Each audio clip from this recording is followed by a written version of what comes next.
अस्सलाम वालेकुम dear students. आज का जो हमारा टॉपिक है वो अल्लामा इकबाल की मशहूर नज़म मस्जिद कुर्तबा के तारुफ व पस मंज़र के हवाले से है।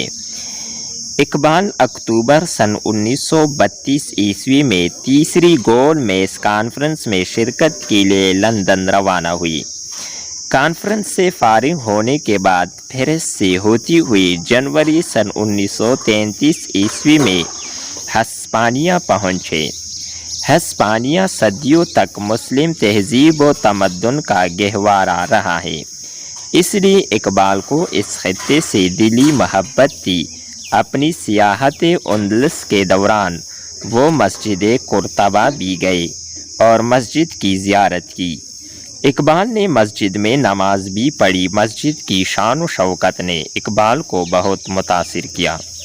नज़म मस्जिद कुर्तबा भी इसी ज़ियारत की यादगार है। जैसा कि ख़ुद इकबाल ने वजाहत की है, ये हिस्पानिया की सरज़मीन बिलखसूस कुर्तबा में लिखी गई। इकबाल फरमाते हैं, मैं अपनी सियाहत अंदलस से बेहद लज्जत गिर हुआ। वहाँ दूसरी नज़मों के अलावा एक नज़म मस्जिद कुर्तबा पर लिखी। मस्जिद की ज़ियारत ने मुझे जज्बात की ऐसी रिफ़त तक पहुँचा दिया जो मुझे पहले कभी नसीब ना हुई थी।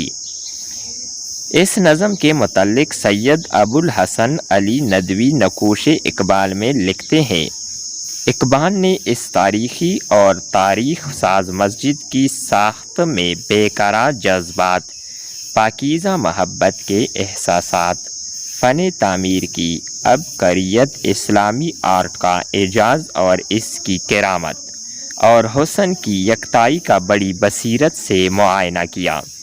इस मंजर इबरत असर ने मोमिन शायर के नाजुक जज्बात के तार छेड़ दिए, जिसके नतीजे में वो लाफानी नगमा दुनिया ने सुना, जिसे हम मस्जिद कुर्तबा वाली नज़म में गूंजता हुआ पाते हैं। डियर स्टूडेंट, ये थी आज की वीडियो मस्जिद कुर्तबा के नज़म के तारुफ व पस मंज़र के हवाले से। नेक्स्ट वीडियो के साथ दोबारा मिलते हैं। खुदा हाफिज़।